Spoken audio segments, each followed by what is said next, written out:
홍준표 후보에 대한 평가가 엇갈리고 있는 것을 한번 짚어보려고 합니다. 홍준표 후보가 자유한국당 당대표 경선에 나오려고 하기 때문에 당대표가 되면은 큰 영향력을 행사하죠. 그래서 이제 이것을 좀 짚어 넘어가는 것이 시청자 여러분에게 조금이라도 도움이 될 거라고 생각을 해서 이 시간을 마련했습니다. 저는 홍준표 후보에 대한 개인적으로 아는 게 없고요.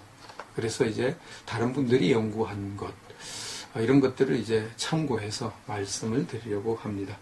홍준표 후보에 대한 평가가 갈라지는 것 여러분도 잘 아시죠. 혹평을 하는 사람들이 있고 호평을 하는 사람들이 있습니다. 홍준표 후보를 이제 깎아내리는 사람들은 대략 4가지 정도로 그 근거를 제시하면서 홍준표 후보가 형편없는 사람이다 이렇게 주장을 하죠. 첫째는 홍준표 후보가 돼지 발정제 사건을 일으킨 걸 보니까 도덕성이 형편없는 사람이다 이렇게 주장을 합니다. 이거 대선 기간 때도 계속 이걸 가지고 물고 늘었습니다. 여러분도 아시다시피 홍준표 후보가 18살 때 대학교 1학년 때 친구가 이제 어떤 여학생을 이제 차지하기 위해서 고민하는 것을 다른 그 친구가 그 돼지 발정제를 먹이면은 차지할 수 있다. 이렇게 이제 해가지고 그것을 이제 그 친구에게 주어서 사건이 벌어졌죠. 거기에 이제 홍준표가 있었습니다. 그 자리에.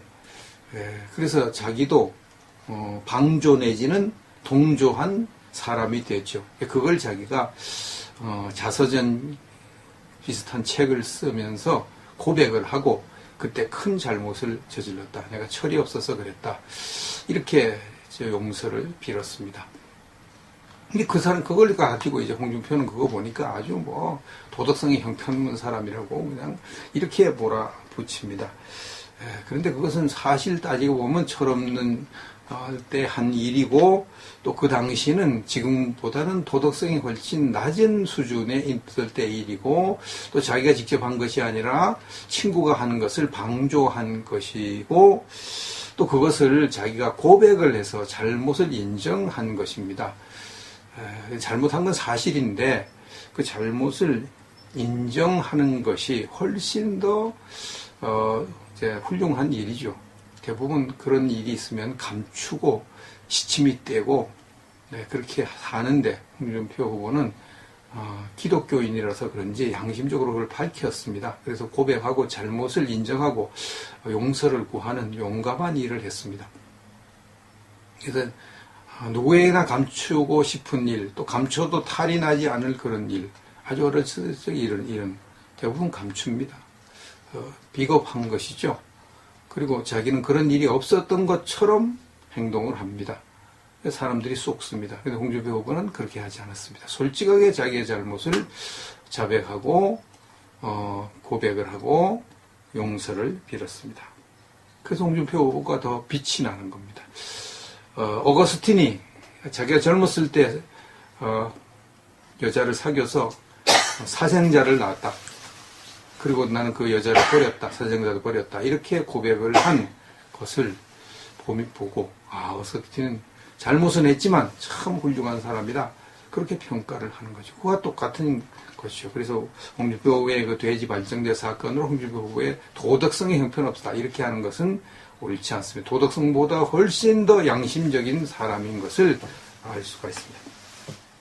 두 번째, 홍준표는 뇌물을 받은 사람이다. 이렇게 몰아붙이고 있습니다. 이것은 이제 성완종 리스트에 1억 원이라는 뇌물을 홍준표에게 주었다고 자기가 거기다 써놓고 자살을 했죠. 그리고 이제 그 성완종 씨가 있던 경남기업 부사장인 자기가 홍준표에게, 그때 국회의원인데 홍준표에게 1억 원을 전달했다고 이렇게 검찰에서 진술을 했습니다.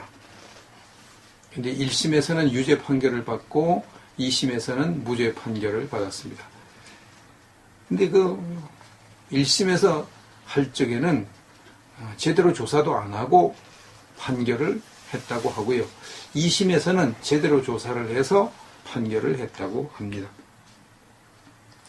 왜 2심 재판부 고등법원에서 무죄 판결을 했나 하면 경남기업 부사장 돈 1억 원을 전달했다는 경남기업 부사장의 진술이 오락가락하기 때문에 이게 신빙성이 없다고 판단을 한 것이죠. 그 사람은 한 번은 1층 국회회관 1층 통로를 통해서 이제 홍준표 의원 사무실 국회의원 사무실에 가서 1억 원을 전달했다고 이렇게 얘기를 해요.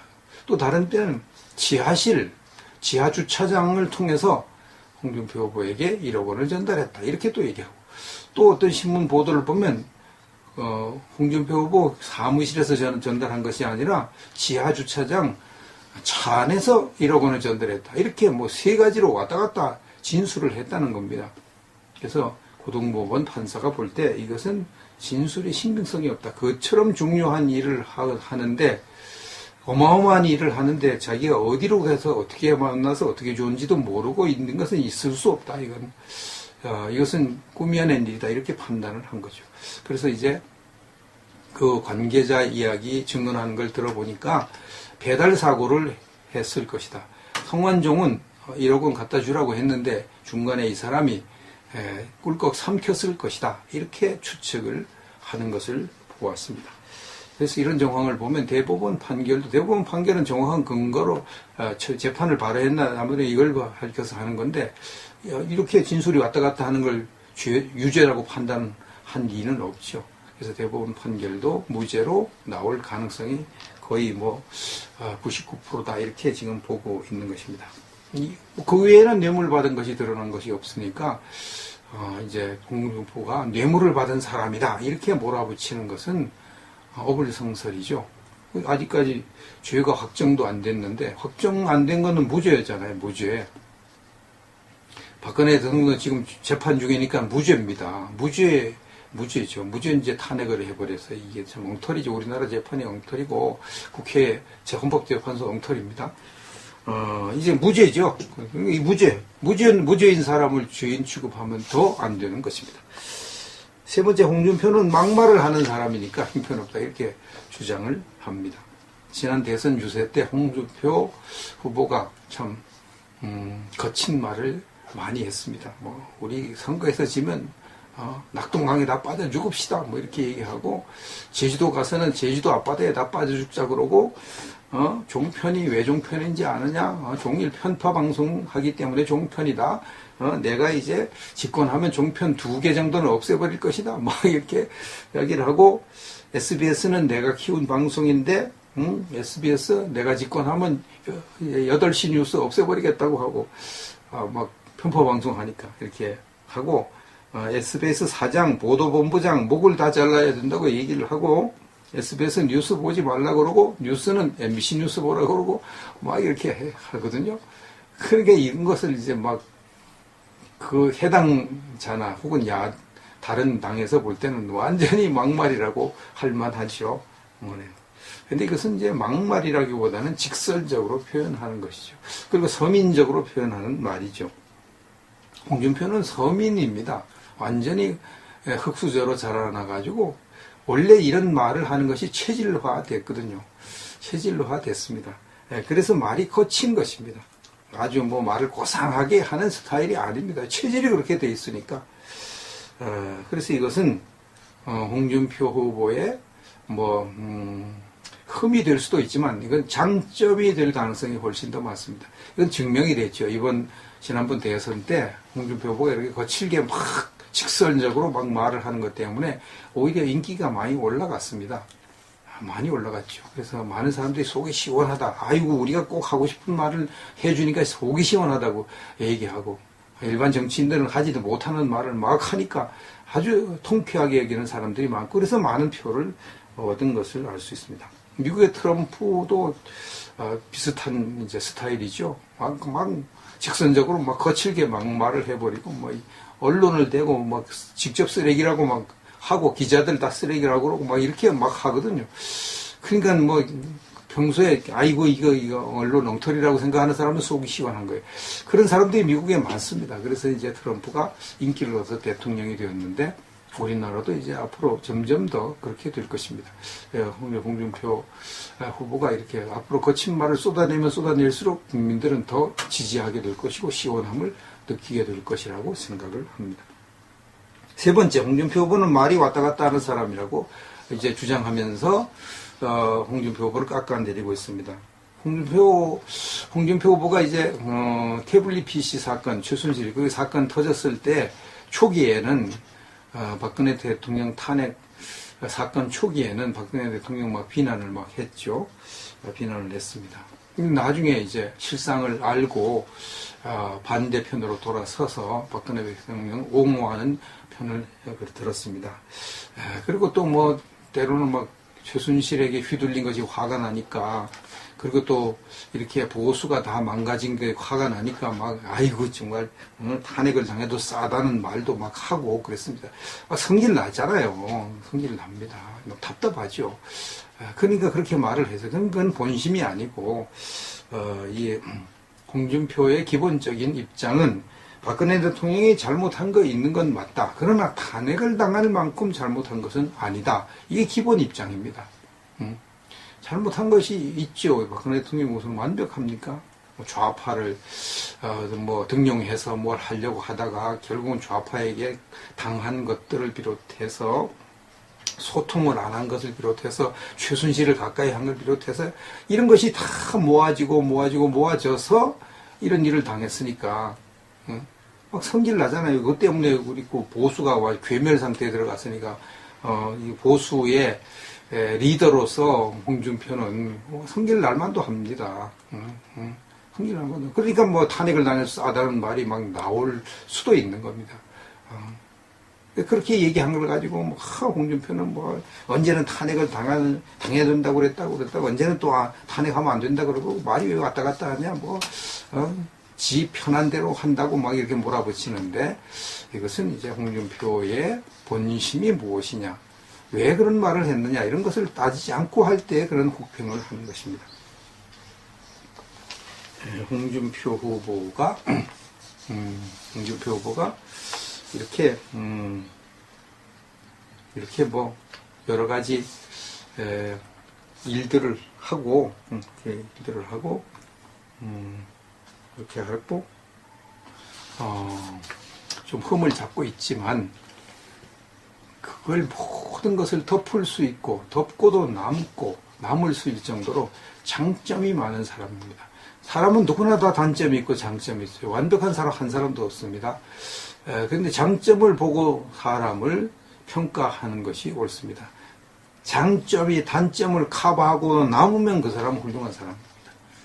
그런데 장점이 단점을 커버하지 못하고 단점이 더 많으면 그 사람은 훌륭하지 못한 사람이죠. 홍준표는 장점이 단점을 커버하고도 남을 정도로 굉장히 장점이 많은 사람입니다. 이것을 가장 이제 잘 설명한 사람이 정규재 TV의 정규재 대표죠. 정규재 대표. 이분이 이제 지난번 대선 때 홍준표의 9가지 덕성을 발표했는데 잘 분석을 했습니다. 그걸 소개하려고 합니다. 첫째, 홍준표는 보수의 가치를 가장 정확하게 아는 사람이다. 했습니다. 홍준표가 지금까지 나온 대선 후보들 중에 김진태를 포함한 자유한국당의 후보들 가운데서도 가장 보수적이다. 가장 보수적이다. 홍준표의 슬로건 중 하나가 기업과 부자들에게는 자유를, 서민들에게는 기회를이다. 지금까지 홍준표의 슬로건만큼 명징하게 보수의 가치를 드러내는 슬로건은 없었다. 홍준표가 보수의 가치를 가장 잘 이해하고 있다. 이렇게 평가를 했습니다. 기업과 부자들에게는 자유를 주고 서민들에게는 기회를 준다. 이것이 보수파의 아주 핵심적인 사상이죠. 부자들은 돈 버느라고 고생하고 했으니까 자연히 자유를 누릴 권리가 있는 것입니다. 그런데 우리나라 부자들 아주 멸시천대를 받고 있습니다. 과거에 돈 버는데 좀 잘못을 범하고 막 세금도 좀 안 내고 막 이렇게 했다고 해서 그걸 모든 부자들을 다 나쁜 사람, 더러운 사람으로 매도하죠. 부자들 때문에, 그 기업가들 때문에 우리나라가 이렇게 잘 먹고 잘 살게 되는 거, 그건 평가 안 합니다. 좌파들이 그리 하죠. 그래서 홍준표는 아니다. 부자에게는 자유를 줘야 된다. 그렇게 돈을 벌어서 우리나라에서 먹고 살게 한 그런 공을 인정해서 자유를 주자. 돈 벌어서 고생했으니까 이제 자유롭게 쉬고 놀고 즐기고 그 자유를 주자. 부자들 꼴 붙이는 거에 흉보면 안 된다. 이런 뜻으로 쉽게 이해할 수가 있습니다. 그 서민들에게는 기회를 주자. 서민들에게. 그래서 이 홍준표만큼 이렇게 보수의 가치를 명징하게, 명징은 이제 분명하다는 말이고, 확고부동하게, 분명하게 드러낸 사람이 없었는데, 홍준표가 이렇게 하니까 너무나 기쁘다. 이렇게 말하고 있고요. 두 번째는, 홍준표는 깡패 노조와 싸워 이긴 사람이다. 깡패들과 노조들과 싸워서 이긴 사람이다.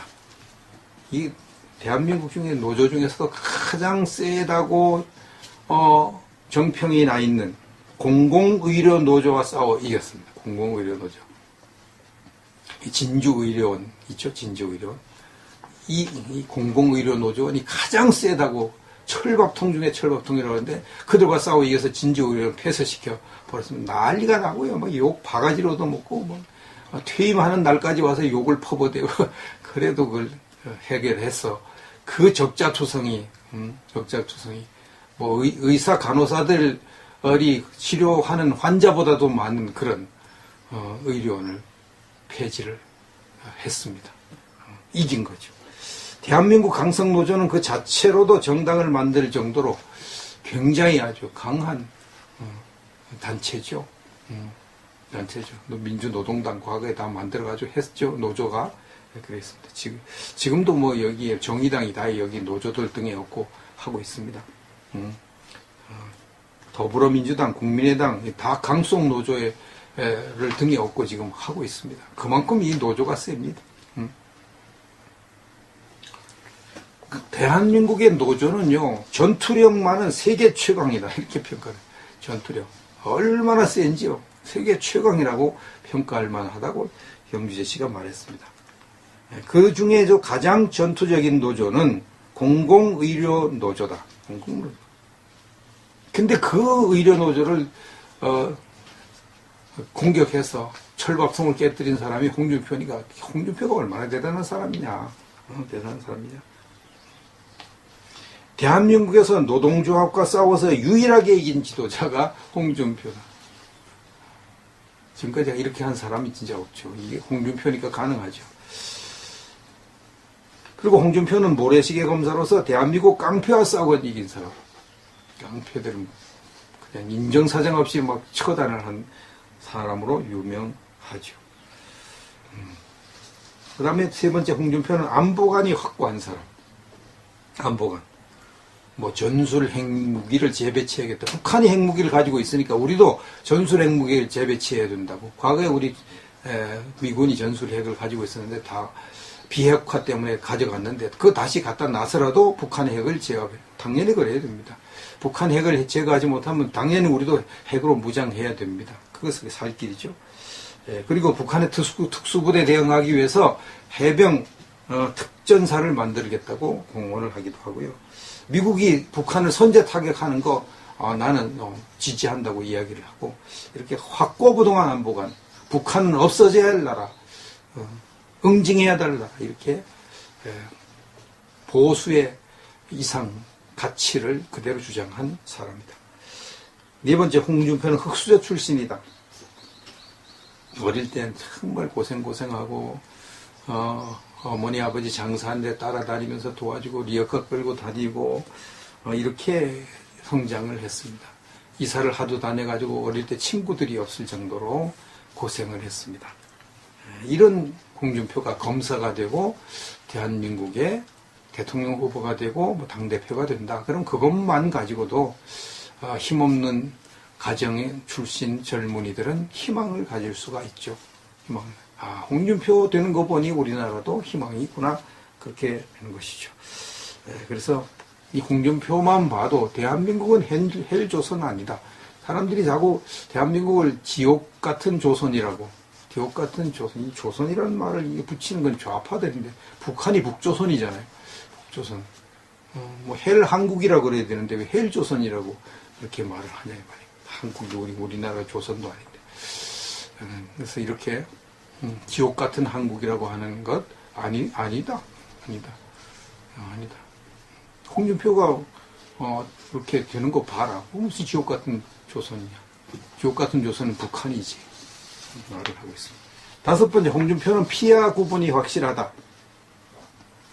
홍준표는 나와 아군과 적군을 확실하게 구분하는 사람. 중요합니다. 이 아군과 적군을 확실하게 구분하지 못하면 전투를 제대로 할 수가 없습니다. 그래서 많은 사람들이 국회의원 할 때 보니까 홍준표가 인기가 없고 품위가 없고 이렇게 이야기를 한다고 하는데, 그리고 또 연장자에게도 반말을 막 하고 그러니까 아주 버릇이 없다고 이야기를 한다.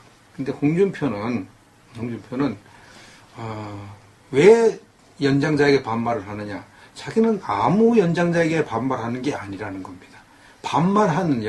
자기보다 나이가 많은데 반말하는 사람이 따로 있다는 겁니다. 그 사람에게 왜 반말하느냐? 시원찮은 사람들이니까 반말한다는 겁니다. 존경받지 못할 사람이니까 반말한다. 존경받을 사람은 연장자 자기는 다 존댓말을 한다고 이야기를 합니다. 그래서 이것은 존경과 경멸을 솔직히 표현하는 사람, 아군과 적군을 정확하게 구분하는 사람인 것을 증명하는 사례라고 정규재 대표가 말했습니다. 여섯 번째, 홍준표는 가정과 가족의 가치를 안다. 그래서 홍준표는 이제 가족을 위해 헌신하고 정직하게 하는 사람 아주 중요하게 여기죠. 그리고 서민 대통령이 나의 꿈이다 이렇게 이야기를 하고 있습니다. 그리고 자기 부모가 무학, 문맹, 글을 모르는 사람, 아주 천한 직업을 가진 것을 부끄러워하지 않고 다 얘기를 합니다. 다 얘기합니다. 그러면서도 나는 내 어머니가 가장 존경스럽다 이렇게 말하고, 나는 아버지도 존경한다 이렇게 말을 합니다. 아버지가 그냥 실패해가지고 경비원하고 장사하다 실패하고 이렇게 했는데도 존중을 합니다. 이렇게 이제 서민들, 가족, 가치 이런 것을 존중하는 사람이라고 이야기를 합니다. 그 다음에 홍준표는 정세관이 분명하다. 정세관. 정규재 대표이 홍준표 당시 후보와 1시간 이상 인터뷰를 하고 이 글을 썼는데요. 다음과 같이 말했습니다. 홍준표는 내가 얘기해본 정치인 중에 가장 탁월했다고. 서슴없이 이렇게 얘기해요. 이 정규재 대표 깐깐한 사람이거든요. 아주 깐깐합니다. 사람을 아주 세밀하게 관찰하고 평가하고 깐깐하게 평가하고 그런 사람입니다. 근데 홍준표는 내가 얘기해본 정치인 중에 가장 탁월했다. 이 기자 출신이 얼마나 많은 정치인을 만나봤겠어요. 근데 홍준표가 가장 탁월했다고 서슴없이 얘기를 합니다. 지금까지 그렇게 거침없이 얘기하는 사람을 본 적이 없다고. 거침없이 얘기를. 철학 등 모든 면에서 충분히 숙고된 상태인 것을.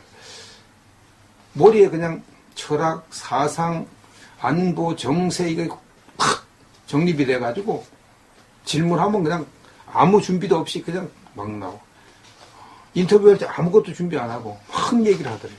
그래서 깜짝 놀랐다고. 그래서 그렇게 표현해. 깜짝 놀랐다고 했습니다. 깜짝 놀랐다. 정규재 주필이 깜짝 놀랄 정도면요, 홍준표의 실력이 대단합니다. 보나만 합니다. 대단합니다. 여덟 번째, 홍준표는 용기가 있다. 홍준표의 용기를 가장 잘 보여준 것이 세월호와 세월호 진상규명에 대한 거기에 대한 입장이죠. 기자들이 그 문제를 질문했을 때 뭐라고 이렇게 말했습니다. 세월호를 정치적으로 이용하면 안 된다. 이미 수사했고 재판했고 보상도 했다. 세월호 특기를 만들어 조사까지 했다. 더 조사할 게 있느냐? 그럼 나에게 한번 뭘 조사했지 가르쳐달라. 그런데 자꾸 세월호 하고 노란 리본 달고 돌아다니냐? 응? 이제 그만해라. 응? 3년 동안 울고 먹었으면 됐지. 더 이상 더 울고 먹냐? 막 이렇게 말했습니다. 응? 이게요, 그때 분위기가 전부 다 세월호 하고 있고 사람들을 전부 언론이 그렇게 몰아가고 있는데 이런 표 떨어지는 건 뻔한 거지.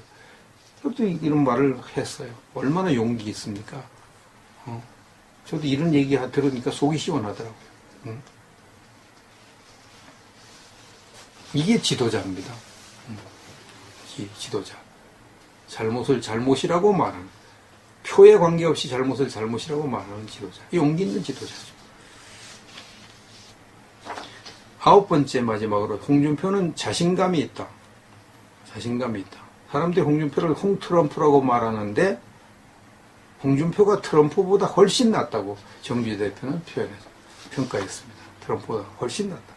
세월호에 대해 진실을 얘기하고 3% 강성노조 혁파하겠다고 그러고 언론들 가만 안 두겠다고 그러고 김정은이 버르장머리를 고쳐놓겠다고 그러고 그냥 막 자신감 있게 합니다. 아마 당대표가 되고요. 예, 단일 지도체 당대표가 되면 자유한국당 확 뒤집어 엎을 것 같아요. 엎을 것 같습니다. 집단 지도체 만들어가지고 발목 잡으면 어렵고요. 단일 지도체제 만들어서 당대표 시켜주면 완전히 뒤집어 엎을 것 같습니다. 물론 홍준표보다 더 보수적인 가치로 무장되고요. 더 신선하고 더 탁월하고 더 실력 있는 그런 사람이 당대표가 되면 더 할 나위가 없죠. 홍준표보다 더 뛰어난 사람이 더 뛰어난 사람 나와 당대표 되면 그건 환영해야 될 일이죠. 그러나 과연 자유한국당에 홍준표를 능가할 인물이 있을까요? 두고 봐야 알겠지만 그런 인물은 나오기가 현재로서는 없는 것 같습니다. 두고 봐야 알겠지만. 그래서 이번 자유한국당 당대표 경선이 상당히 중요한 경선이 되는데 자유한국당을 운명을 결정질 것뿐 아니라 우리 한국의 보수 우파 야당의 운명을 결정짓는 것이고 대한민국의 운명을 결정짓는 중요한 전당대회가 7월 3일에 실시가 됩니다. 근데 벌써 홍준표 후보를 견제하기 위해서 친박들도 움직이는 사람들 또 비박들 중에도 움직이는 사람들 있다고 합니다. 언제나 이런 도전은 있는 것이죠. 이런 도전을 극복해야 될 수밖에 없고요. 그래야 되겠죠. 점점 더 그렇게 될 것입니다. 홍준표 후보가 이렇게 앞으로 거친 말을 쏟아내면 쏟아낼수록 국민들은 더 지지하게 될 것이고 시원함을 느끼게 될 것이라고 생각을 합니다. 세 번째, 홍준표 후보는 말이 왔다 갔다 하는 사람이라고 이제 주장하면서 홍준표 후보를 깎아내리고 있습니다. 홍준표 후보가 이제 태블릿 PC 사건, 최순실 그 사건 터졌을 때 초기에는 박근혜 대통령 탄핵 사건 초기에는 박근혜 대통령 비난을 했죠. 비난을 했습니다. 나중에 이제 실상을 알고 반대편으로 돌아서서 박근혜 대통령 옹호하는 편을 들었습니다. 그리고 또 때로는 최순실에게 휘둘린 것이 화가 나니까 그리고 또 이렇게 보수가 다 망가진 게 화가 나니까 아이고 정말 탄핵을 당해도 싸다는 말도 하고 그랬습니다. 성질 나잖아요. 성질 납니다. 답답하죠. 그러니까 그렇게 말을 해서 그건 본심이 아니고 이 홍준표의 기본적인 입장은 박근혜 대통령이 잘못한 거 있는 건 맞다. 그러나 탄핵을 당할 만큼 잘못한 것은 아니다. 이게 기본 입장입니다. 잘못한 것이 있죠. 박근혜 대통령이 무슨 완벽합니까? 좌파를 등용해서 뭘 하려고 하다가 결국은 좌파에게 당한 것들을 비롯해서 소통을 안 한 것을 비롯해서 최순실을 가까이 한 걸 비롯해서 이런 것이 다 모아져서 이런 일을 당했으니까 막 성질 나잖아요. 그것 때문에 우리 보수가 괴멸 상태에 들어갔으니까 이 보수의 리더로서 홍준표는 성질 날만도 합니다. 성질 날만도. 그러니까 뭐 탄핵을 당해서 싸다는 말이 막 나올 수도 있는 겁니다.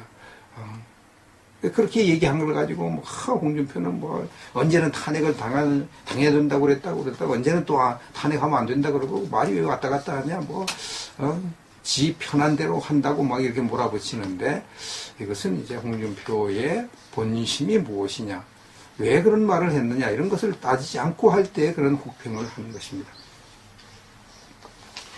홍준표 후보가 이렇게 뭐 여러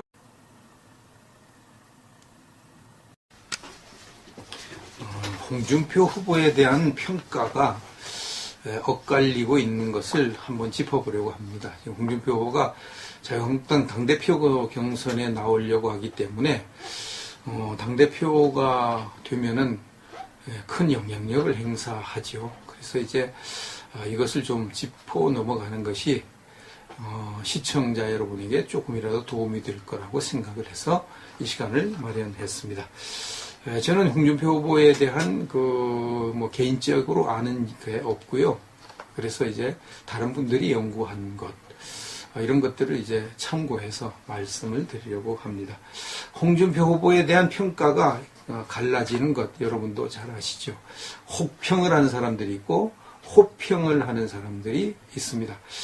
홍준표 후보를 이제 깎아내리는 사람들은 대략 4가지 정도로 그 근거를 제시하면서 홍준표 후보가 형편없는 사람이다 이렇게 주장을 하죠. 첫째는 홍준표 후보가 돼지 발정제 사건을 일으킨 걸 보니까 도덕성이 형편없는 사람이다 이렇게 주장을 합니다. 이거 대선 기간 때도 계속 이걸 가지고 물고 늘었습니다.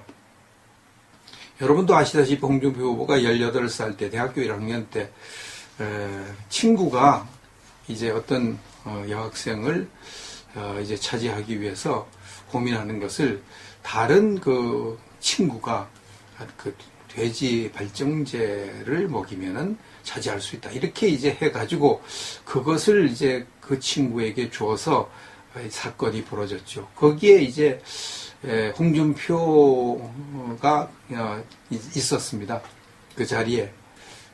그래서 자기도 방조 내지는 동조한 사람이 됐죠. 그걸 자기가 자서전 비슷한 책을 쓰면서 고백을 하고 그때 큰 잘못을 저질렀다. 내가 철이 없어서 그랬다. 이렇게 용서를 빌었습니다. 근데 그 사람 그걸 가지고 이제 홍준표는 그거 보니까 아주 뭐 도덕성이 형편없는 사람이라고 그냥 이렇게 몰아붙입니다. 그런데 그것은 사실 따지고 보면 철없는 때 한 일이고 또 그 당시는 지금보다는 도덕성이 훨씬 했다고 하고요.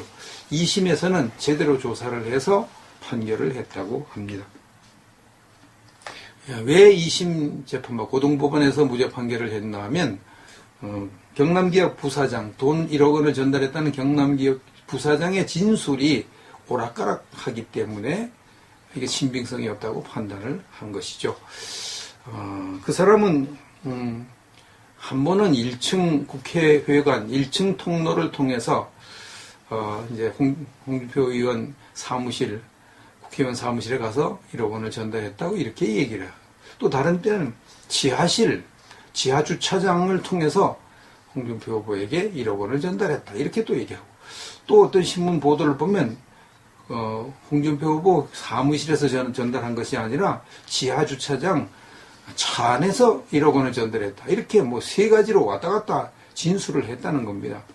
그래서 고등법원 판사가 볼 때 이것은 진술의 신빙성이 없다. 그처럼 중요한 일을 하는데 어마어마한 일을 하는데 자기가 어디로 가서 어떻게 만나서 어떻게 좋은지도 모르고 있는 것은 있을 수 없다. 이것은 꾸며낸 일이다. 이렇게 판단을 한 거죠. 그래서 이제 그 관계자 이야기 증언하는 걸 들어보니까 배달 사고를 했을 것이다. 성완종은 1억 원 갖다 주라고 했는데 중간에 이 사람이 꿀꺽 삼켰을 것이다. 이렇게 추측을 하는 것을 보았습니다. 그래서 이런 정황을 보면 대법원 판결은 정확한 근거로 재판을 발의했나 아무래도 이걸 밝혀서 하는 건데 이렇게 진술이 왔다 갔다 하는 걸 유죄라고 판단한 리는 없죠. 그래서 대법원 판결도 무죄로 나올 가능성이 거의 99%다 이렇게 지금 보고 있는 것입니다.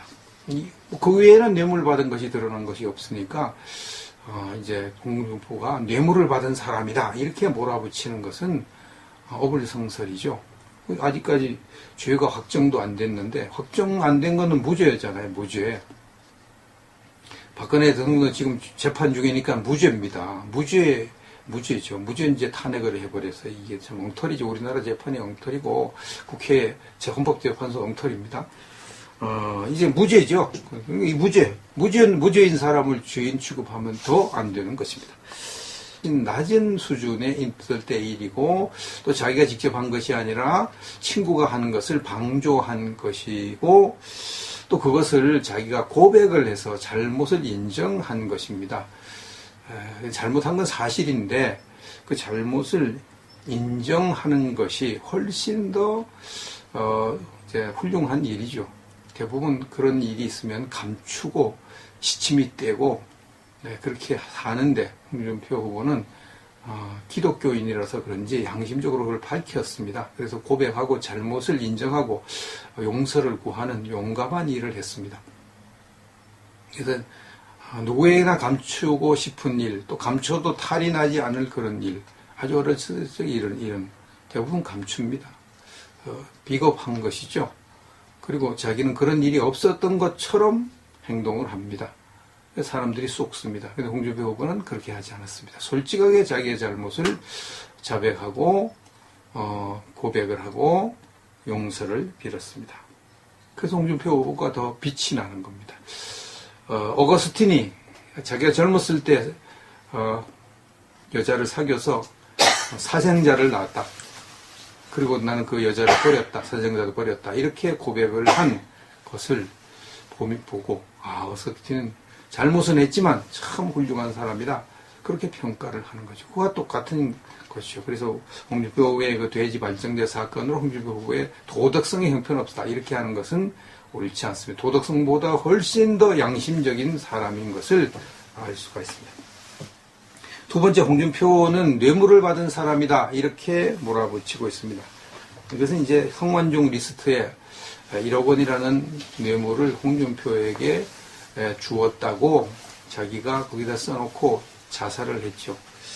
그리고 이제 그 성완종 씨가 있던 경남기업 부사장인 자기가 홍준표에게, 그때 국회의원인데 홍준표에게 1억 원을 전달했다고 이렇게 검찰에서 진술을 했습니다. 근데 1심에서는 유죄 판결을 받고 2심에서는 무죄 판결을 받았습니다. 근데 그 1심에서 할 적에는 제대로 조사도 안 하고 판결을, 세 번째, 홍준표는 막말을 하는 사람이니까 형편없다 이렇게 주장을 합니다. 지난 대선 유세 때 홍준표 후보가 참 거친 말을 많이 했습니다. 우리 선거에서 지면 낙동강에 다 빠져 죽읍시다 이렇게 얘기하고, 제주도 가서는 제주도 앞바다에 다 빠져 죽자 그러고, 종편이 왜 종편인지 아느냐? 종일 편파 방송하기 때문에 종편이다. 내가 이제 집권하면 종편 2개 정도는 없애버릴 것이다. 이렇게 이야기를 하고, SBS는 내가 키운 방송인데, SBS 내가 집권하면 8시 뉴스 없애버리겠다고 하고, 막 편파 방송하니까 이렇게 하고, SBS 사장, 보도본부장 목을 다 잘라야 된다고 얘기를 하고, SBS 뉴스 보지 말라고 그러고, 뉴스는 MBC 뉴스 보라고 그러고, 이렇게 하거든요. 그러니까 이런 것을 이제 그 해당자나 혹은 다른 당에서 볼 때는 완전히 막말이라고 할 만하죠. 근데 이것은 이제 막말이라기보다는 직설적으로 표현하는 것이죠. 그리고 서민적으로 표현하는 말이죠. 홍준표는 서민입니다. 완전히 흙수저로 자라나가지고 원래 이런 말을 하는 것이 체질화 됐거든요. 체질화 됐습니다. 그래서 말이 거친 것입니다. 아주 말을 고상하게 하는 스타일이 아닙니다. 체질이 그렇게 돼 있으니까. 그래서 이것은 홍준표 후보의 흠이 될 수도 있지만 이건 장점이 될 가능성이 훨씬 더 많습니다. 이건 증명이 됐죠. 이번 지난번 대선 때 홍준표 후보가 이렇게 거칠게 막 직설적으로 막 말을 하는 것 때문에 오히려 인기가 많이 올라갔습니다.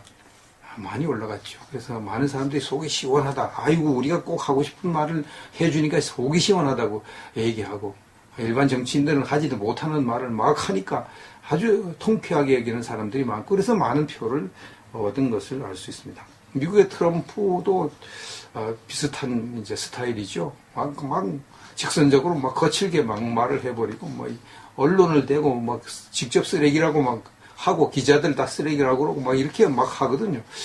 그러니까 뭐 평소에 아이고 이거 언론 엉터리라고 생각하는 사람은 속이 시원한 거예요.